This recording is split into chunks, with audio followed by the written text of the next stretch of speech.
Olá a todos, sejam bem-vindos ao nosso webcast com o tema do Sistema de Incentivos ao ED Empresarial.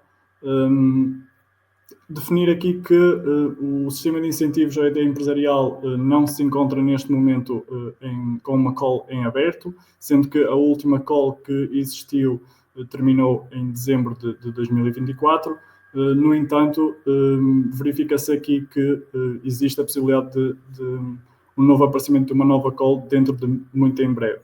Referir também que o sistema de incentivos ao ED empresarial pode comportar aqui diferentes modalidades, tanto na modalidade individual como na modalidade em copromoção, algo que vamos esmiuçar um pouco mais à frente, e também diferenças aqui ao nível do território, podendo incluir-se em territórios de baixa densidade ou outros territórios. No entanto, a grande maioria das informações que vamos apresentar aqui neste webcast não tem relevância neste tipo de características. Referir também que sempre que ficar alguma dúvida por esclarecer, podem sempre utilizar o chat e nós iremos responder assim que possível. Ora, referindo então quais são as ações abrangidas no âmbito do sistema de incentivos ao ED empresarial.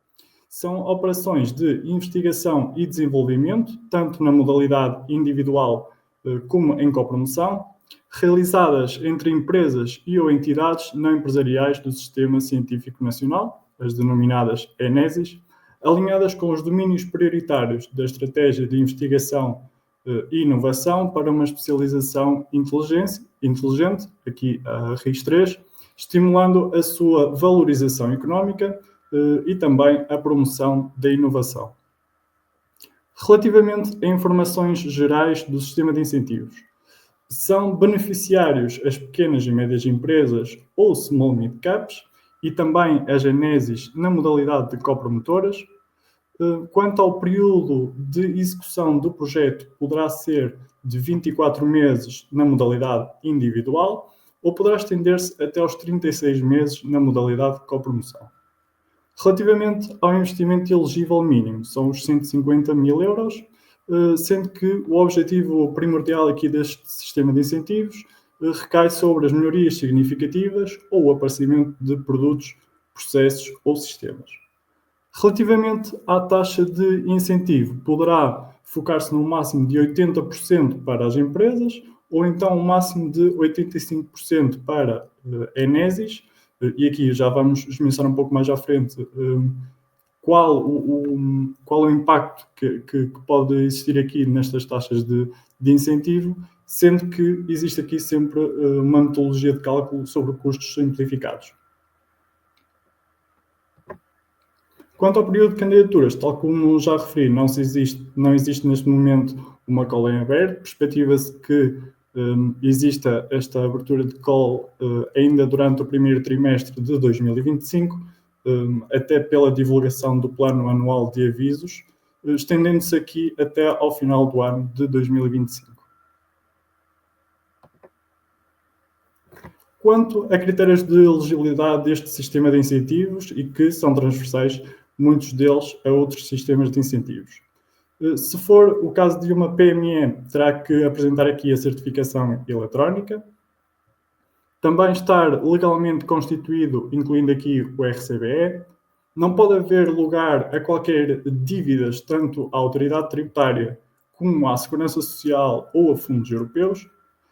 Relativamente ao CAI e licenças para o desenvolvimento da atividade, as entidades têm que verificar que existe aqui esta dinâmica de CAI e licenças e estão também reconhecidas e elegíveis nos CAIs das atividades.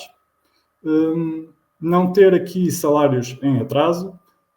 Relativamente a rácios económico-financeiros, não ser aqui uma empresa em dificuldade, ou seja, garantir que o seu capital próprio é superior a metade do seu capital social. Relativamente à autonomia financeira, verificar-se que é superior a 15%, ou seja, verificar-se que o seu capital próprio cobre o seu ativo aqui em pelo menos 15%. garantir ter uma capacidade de financiamento da operação e também demonstrar o evento incentivo.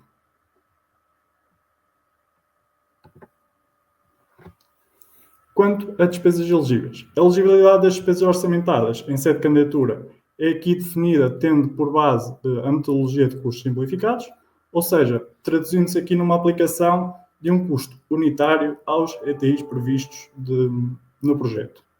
Aqui existe uma distinção entre projetos individuais e projetos em copromoção, em que o custo unitário dos projetos individuais recai aqui sobre o valor de 5.189 euros por ETI, em que os projetos em copromoção, o custo unitário recai aqui sobre o valor de 4.432 euros.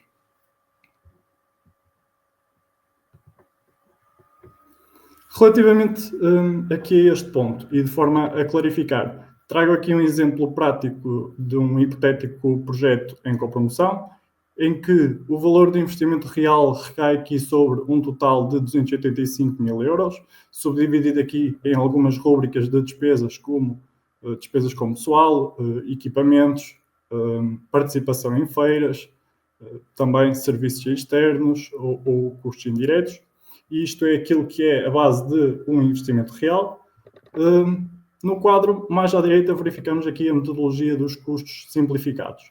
Ou seja, é aqui uma afetação nos projetos de cada recurso humano durante o período do projeto, neste caso 36 meses, porque é um projeto em copromoção, hipoteticamente. Se fosse um projeto individual, seria no máximo 24 meses, no qual é calculado aqui o número de ETIs totais de todos os colaboradores e aplicado o tal valor de custo unitário.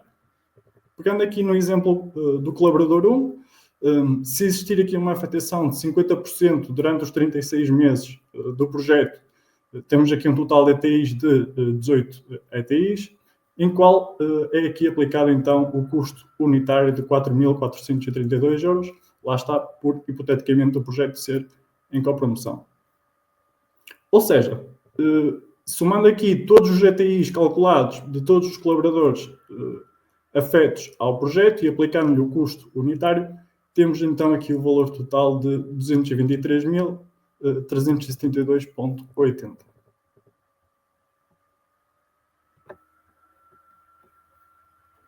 Ainda relativamente aqui ao incentivo e financiamento. Dar nota de que o incentivo é um incentivo não reembolsável, podendo aqui então atingir um máximo de taxa de incentivo de 80% para as empresas e de 85% no caso das janelas. Como é que se atinge então aqui este máximo de taxa de incentivo?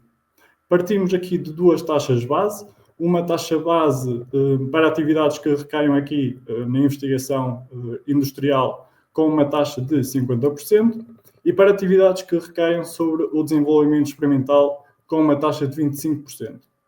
Estas duas taxas base são aplicadas, ou poderão ser aplicadas estas majorações, uma majoração relativa aqui à dimensão da empresa, ou seja, se a empresa for considerada como micro ou pequena empresa, temos aqui lugar a uma majoração de 20 pontos percentuais. Uma segunda majoração relativa, e se existir a divulgação ampla de resultados, que pode ir até 15 pontos percentuais. E também uma majoração relativa à localização, ou seja, se a localização se focar aqui no norte ou no centro, poderá haver aqui uma majoração de 15 pontos percentuais. Referir que estas duas últimas majorações, divulgação ampla de resultados e localização, não podem ser cumulativas entre si. Relativamente aos indicadores a verificar, existem dois tipos de indicadores, um indicador de realização e dois indicadores de resultados. Relativamente ao indicador de realização, é aqui medido o grau de concretização das atividades previstas no projeto.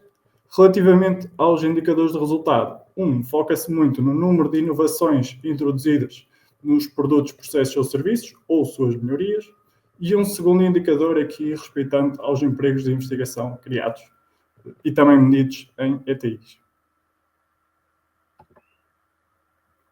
Relativamente à documentação e informação para o arranque de trabalhos, Será necessário aqui o acesso ao balcão dos fundos, no qual se irá aqui fundamentar a candidatura e posteriormente submeter.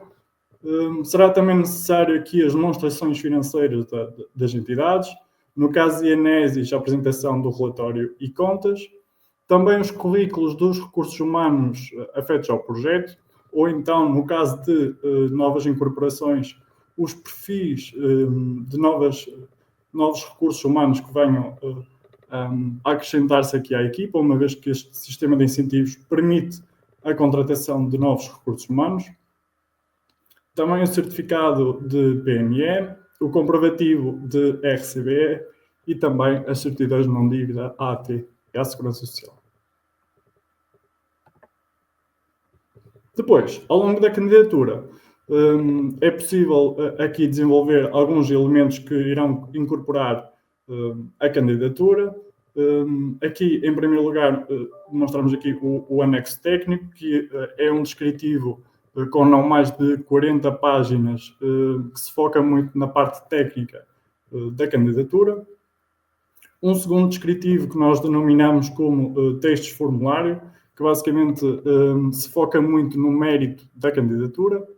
Ao nível financeiro, a apresentação aqui das projeções ou dos mapas financeiros. No caso da modalidade em copromoção, dar aqui lugar à minuta de contrato de consórcio.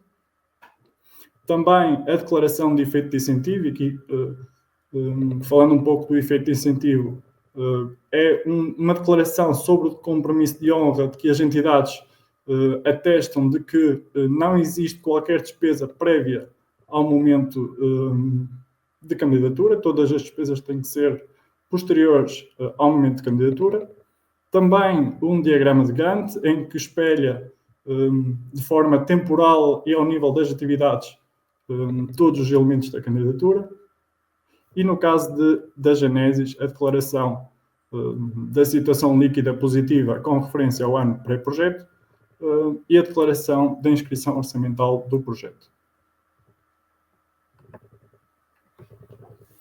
Relativamente aqui à candidatura e ao próprio projeto, ou seja, o que é valorizado e o que é que se espera de um projeto neste sistema de incentivos AED empresarial. Começando aqui pela parte do projeto. Será necessário a identificação clara e objetiva das necessidades em que o projeto procura responder, ou seja, verificar o que é que existe num determinado momento no mercado, quais as suas lacunas e como é que o projeto irá responder a essas necessidades, através aqui do estudo do estado da arte, referir quais as características inovadoras do projeto, como será aqui a implementação do projeto, também os possíveis entregáveis e marcos do próprio projeto, referir aqui quais os riscos críticos para o projeto, tanto a nível técnico como a nível financeiro, e também definir uma estratégia de exploração dos mercados-alvo. Isto referente ao projeto. O que é valorizado no âmbito da candidatura?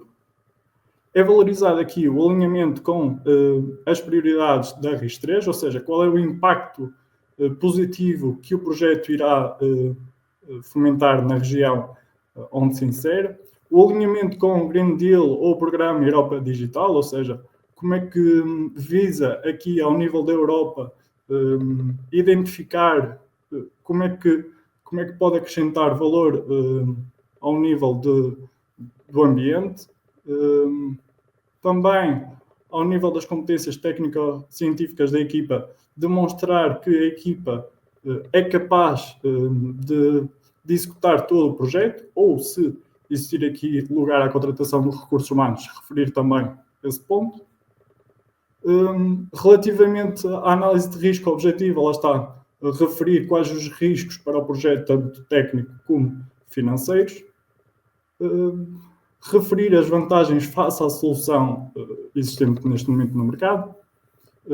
Referir também os resultados transacionáveis e mensuráveis, ou seja, é aqui o objetivo primordial que no final do projeto exista uma componente que seja transacionável.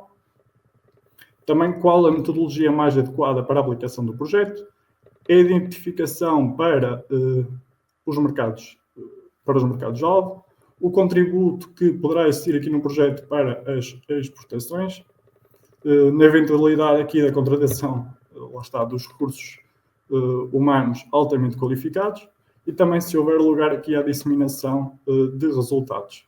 E também, no caso de ser aplicável, qual a estratégia para a gestão da propriedade intelectual. Aqui ficam então resumidos todos os pontos que serão aqui considerados como essenciais para a elaboração de uma candidatura de forma robusta e coesa. Penso que ficou bem esclarecido quais os pontos essenciais, tanto ao nível do projeto como ao nível da candidatura, nas diferentes modalidades, seja individual ou em copromoção. No entanto, referir que podem sempre esclarecer qualquer tipo de dúvidas através do nosso chat, em que nós iremos tentar responder de forma breve. Agradecer assim a presença de todos no nosso webinar, desejando-vos a continuação de um bom trabalho.